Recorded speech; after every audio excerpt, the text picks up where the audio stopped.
Hello student. So welcome आप सभी लोगों का एनसीईआरटी की सीरीज़ में। हम लोगों ने एनसीईआरटी की सीरीज़ में थोड़ा सा कुछ नई टाइप की चीज़ें करनी शुरू करी थी, तो उसी को हम लोग आगे कंटिन्यू करते हैं। सो बेटा एनसीईआरटी वाली सीरीज़ के अंदर आज जो एनसीईआरटी रीडिंग में मैं आपको क्या बताने वाला हूँ, इसमें कॉन्सेप्चुअल रीडिंग हम लोग करते रहते हैं। मैंने बताया भी आपको कई वीडियोज़ के अंदर।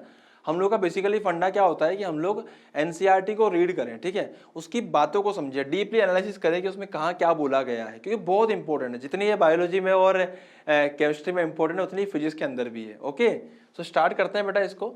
आज का जो टॉपिक है इसको रीड करने के अंदर वो है मैग्नेटिक फोर्स का।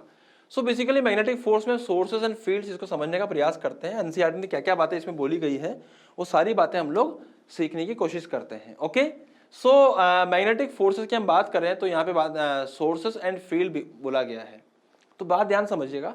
Before we introduce the concept of a magnetic field we shall recapitulate what we have learned in chapter 1 about the electric field. ठीक है, so we have seen that the interaction between two charges can be considered in two stages. The charge Q, the source of the field, produces an electric field where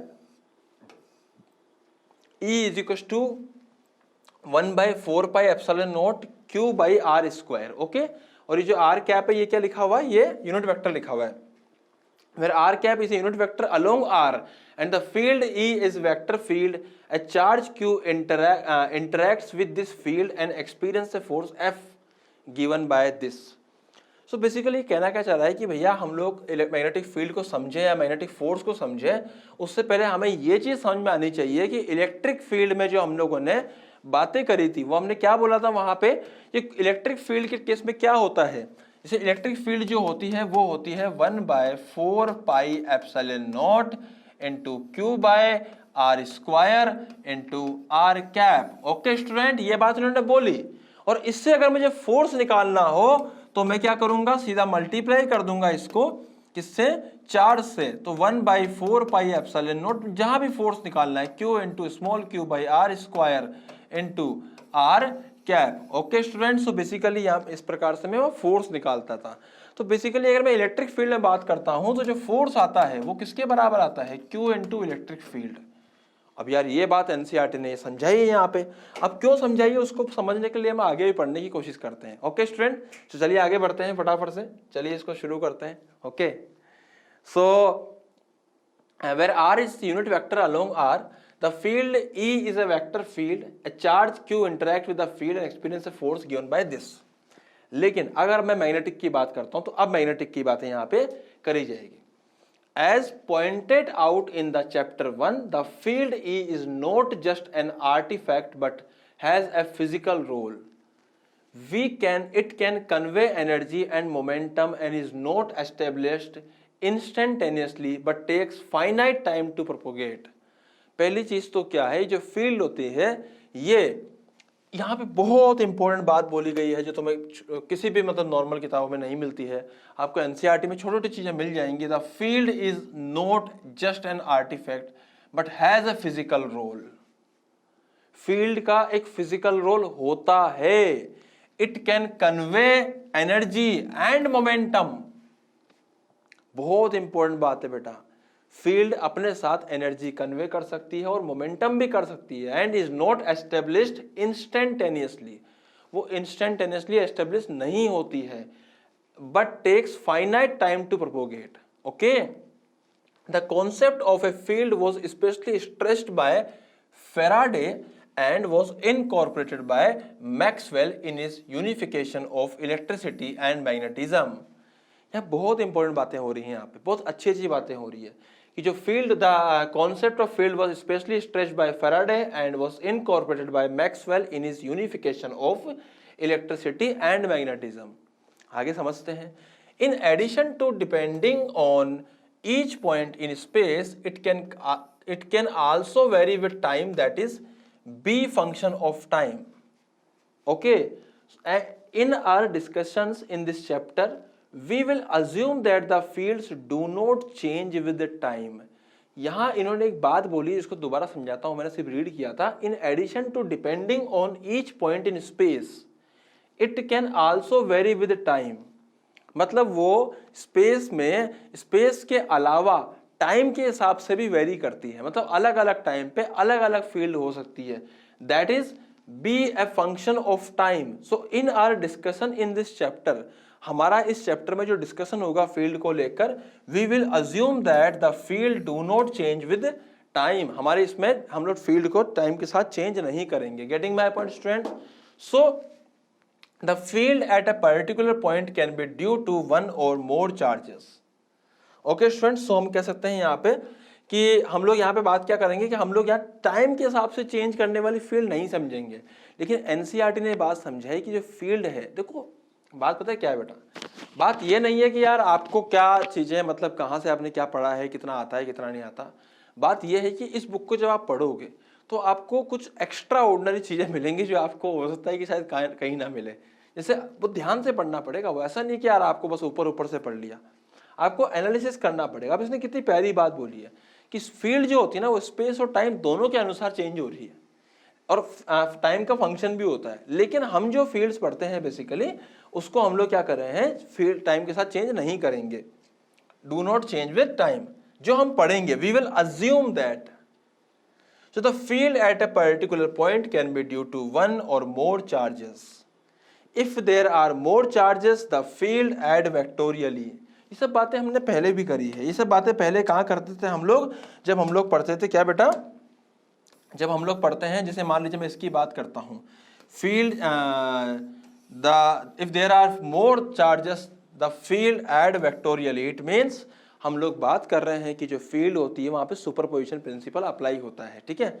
हाँ, you have already learned in chapter 1 that this is called the principle of superposition. Okay, so once the field is known the force on a test charge is given by equation 4.2। एक बार field आ गया तो इस equation से हम लोग force निकाल लेते हैं। अब बात किसकी हो रही है, मैग्नेटिक फोर्स की, लेकिन समझा क्या रहे हैं अभी तो, इलेक्ट्रिक फोर्स। इसका मतलब कुछ ना कुछ रिश्ता है जो समझाने वाले हैं, समझाना चाहते हैं, जिसको बहुत ध्यान से हमें समझना चाहिए। So you have already learned in chapter 1 that this is called the principle superposition.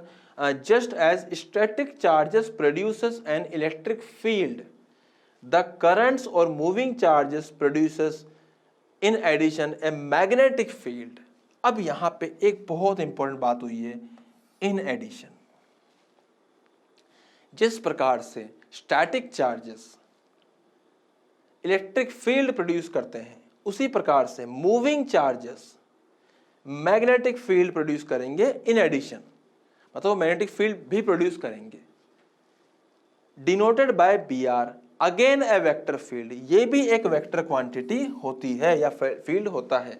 It has several basic properties identical to the electric field. Electric field से बहुत मिलती जुलती प्रॉपर्टीज होती होगी, चलो आगे समझते हैं। It is defined at each point in space and can in addition depend on time. अब मैं बेटा यहाँ पे आगे समझने वाला हूँ, पहले एक बार पढ़े इसको फिर समझने की कोशिश करते हैं। Experimentally it is found to obey the principle of superposition, मतलब मैग्नेटिक फील्ड भी हमारा प्रिंसिपल ऑफ सुपरपोजिशन को ओबे कर रहा है। The magnetic field of several sources is the vector addition of magnetic field of each individual source. So मैं यहाँ पे कह सकता हूँ कि यहाँ पर भी हमारा प्रिंसिपल ऑफ सुपरपोजिशन अप्लाई हो रहा है। 1 सेकेंड मैंने नीचे का ये काट दिया। ओके, सो मैं कह सकता हूं कि बेटा यहाँ पे भी जैसे अलग अलग प्रकार के, जैसे मान लीजिए कोई एक सोर्स है, इधर एक सोर्स है, इधर एक सोर्स है, इनकी वजह से यहाँ मैग्नेटिक फील्ड निकालनी है, जो भी आ रही है जिधर भी आ रही है, ठीक है। तो सबको हम लोग क्या करेंगे, वेक्टोरियली ऐड कर देंगे। ओके स्टूडेंट, सो आगे बढ़ते हैं अभी हम लोग। सो अब बात होगी यहाँ पे क्या बात करी थी बेटा, हम लोगों ने मैग्नेटिक फोर्स स्टार्ट कर रहे थे, लेकिन मैग्नेटिक फोर्स स्टार्ट करने से पहले हम लोगों ने क्या करा, सोर्स एंड फील्ड पढ़ा। तो सोर्स और फील्ड में कंक्लूजन क्या पढ़ा हम लोगों ने, हमने ये समझा कि जैसे इलेक्ट्रिक फील्ड होती थी उसका कुछ फोर्स निकलता था, वैसे ही कुछ मैग्नेटिक फील्ड भी होती है। अब उसका फोर्स कैसे निकलेगा, उसके लिए फिर हम लोगों को थोड़ा सा आगे समझना पड़ेगा, that is magnetic field and Lorentz force. तो एक काम करते हैं, इसको भी हम लोग पढ़ने का प्रयास करते हैं, magnetic field and Lorentz force. So beta, let us suppose that there is a point charge q moving with velocity v and located at r at a given time. So in presence of both the electric field and the magnetic field, the force on electric charge Q due to both of them can be written as this. ये तो obvious बात है कि भैया अगर मान लीजिए कोई चार्ज होगा तो वो मैग्नेटिक फोर्स की वजह से भी होगा और इलेक्ट्रिक फोर्स की वजह से भी होगा। इलेक्ट्रिक फोर्स की वजह से सिंपली हो जाएगा Q इंटू, 1 सेकेंड, इसको मैं किसी और कलर से लिखता हूं, Q इंटू E, और मैग्नेटिक की वजह से हो जाएगा Q V cross B। Okay, so Q V cross B। This force was given first by the H.A. Lorentz based on the extensive experiments of Ampere and others. Okay, it is called the Lorentz force. You have already studied in the detail the force due to electric field. If we look at the interaction with the magnetic field, we find the following features. अगर हम magnetic field की बात करते हैं तो कुछ इस तरह के फीचर्स आएंगे, वो समझते हैं। It depends on Q, V and B. Charge on the particle, velocity and the magnetic field. Force on a negative charge is opposite to that on a positive charge. तो ये बात हमको समझ में आ गई यहाँ पढ़ के। हम नेक्स्ट लाइन पढ़ते हैं। The magnetic force Q V cross B includes a vector product of velocity and magnetic field. The vector product makes the force due to magnetic, 1 second, इस लाइन को थोड़ा सा ऐसे पढ़ते हैं एक साथ रख के, ठीक है, दोबारा पढ़ते हैं। The magnetic force Q V cross B, 1 second, the magnetic force Q V cross B includes a vector product of velocity and magnetic field. The vector product makes the force due to magnetic field vanish becomes zero if velocity and magnetic field are parallel or anti-parallel. Basically वो क्या बोल रहा है बेटा कि जो magnetic force होता है वो होता है Q V क्रॉस B। तो अगर V या B दोनों में से कोई भी पैरेलल या एंटी पैरेलल हुआ तो वो जीरो हो जाएगा। मतलब पैरेलल हुआ तो मतलब एंगल दोनों के बीच का जीरो हो जाएगा, और एंटी पैरेलल तो 180 हो जाएगा, उस केस में जीरो हो जाएगा। तो force acts in a sideways direction perpendicular to both the velocity and the magnetic field. ठीक है, so the force acts in a sideways direction perpendicular to both the velocity and the magnetic field. मतलब जो force होता है ना वो दोनों के ही परपेंडिकुलर लगता है। ऑब्वियस बात है भाई, अगर हम बात करते हैं कि कोई सी वेक्टर होता है तो सी वेक्टर क्या होता है, ए क्रॉस बी अगर मान लीजिए लिखा हम लोगों ने, तो हम ये कहेंगे कि जो सी वेक्टर है उसकी डायरेक्शन जो है वो ए और बी दोनों के परपेंडिकुलर है। आई मेरी बात समझ में? तो इसने ये प्रॉपर्टी के अंदर ये बात समझाई है मैथमेटिकली, जो हम लोग जानते हैं। आगे समझने का प्रयास करते हैं बेटा। The magnetic force is zero if charge is not moving, only a moving charge can charge feels the magnetic force. ये बड़ी इंपॉर्टेंट सी चीज है। अब यहां पे हम लोग इसको 1 सेकेंड अब समझते हैं यहां से आगे। The expression for the magnetic force helps us to define the unit of magnetic field. If one takes Q F V all to be unity in the force, equation F बराबर Q V cross B या Q V B sine theta n cap, where theta is the angle between V and B। Okay, इसको हम इस तरह से लिखते हैं, mathematical बातें हो गई यहाँ पे। The magnitude of the magnetic field B is 1 SI unit where the force acting on a unit charge 1 coulomb moving perpendicular to B with a speed of 1 meter per second is 1 Newton। अगर मैं 1 क्या लूंगा, magnetic field अगर 1 SI unit लेता हूं, देखो कितने होशियार है NCERT वाले।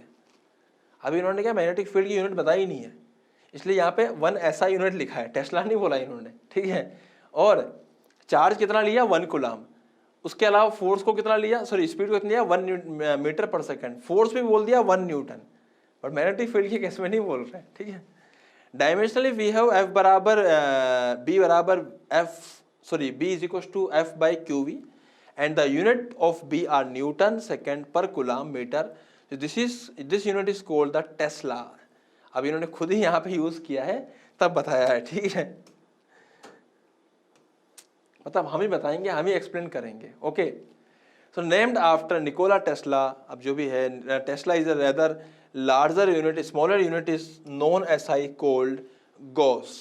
टेस्ला क्या थोड़ी बड़ी यूनिट होती है ना, तो उसको हम क्या करते हैं, गॉस में भी लिख देते हैं। तो 1 गॉस बोले तो 10⁻⁴ टेस्ला। अब ये बड़ी इंपॉर्टेंट चीज है, इस पर सीधे सीधे क्वेश्चन आ जाते हैं कि गॉस और टेस्ला में क्या रिलेशन है। Is also often used. The earth's magnetic field is about 3.6 × 10⁻⁵ tesla. अब पता है अब दिक्कत क्या है, आधे लोगों को पता नहीं होगी ये बात, लेकिन एनसीईआरटी में दे रखी है और वो इस तरह से दे रखी है। तो ये बात पता होनी चाहिए कि भैया अर्थ की मैग्नेटिक फील्ड क्या है और वो लगभग कितनी आ रही है। Okay, so figure 4.1 list the magnetic field over a wide range in the universe. तो चलो चेक करते हैं यूनिवर्स में किस किस की कितनी कितनी है डेटा, अगर कुछ दे रखा है तो surface of a neutron star, उसकी मैग्नीट्यूड ऑफ मैग्नेटिक फील्ड होती है 10⁸ in tesla. Typical large field in laboratory 1, near a small bar magnet 10⁻²। अगर मैं बात करता हूं यहाँ पे ऑन द अर्थ सरफेस तो कितनी आ रही है 10⁻5, human nerve fibre 10⁻10, Interstellar space 10⁻12। तो इसे अलग अलग दे रखी, ठीक है। अब क्या करना है हम लोग सारी याद करके, लेकिन हमने तो सिर्फ इसीलिए देखा कि कुछ इंटरेस्टिंग मिले या न्यूट्रॉन स्टार वगैरह की बातें मिले। सो बेटा बेसिकली बात सिर्फ इतनी है कि यहाँ से अगर मैं फोर्स स्टार्ट करता हूँ ना इस चैप्टर को, तो मैग्नेटिक फोर्स सिर्फ यही नहीं कि सिर्फ इसको पढ़ लिया और काम हो गया।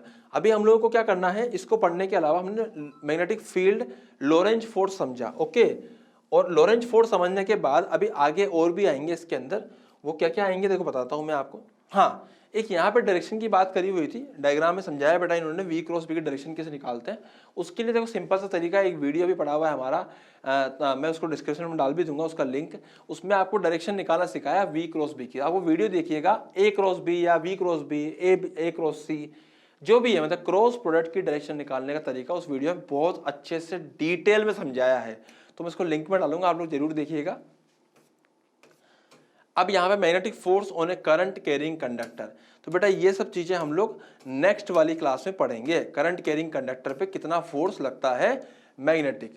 ओके बच्चों, सो एनसीईआरटी के इस वीडियो में बहुत मजा आ रहा है और लोगों को आप ये जरूर शेयर कीजिए। पहले मैं लाइव ले रहा था, अभी मैं इसको रिकॉर्डेड ले रहा हूँ क्योंकि अभी थोड़ा सिस्टम अलग सा हो गया है, तो इसको रिकॉर्डेड लेने में मजा आ रहा है। तो मैं ओके स्टूडेंट, सो मिलते हैं हम लोग नए वीडियो में। धन्यवाद।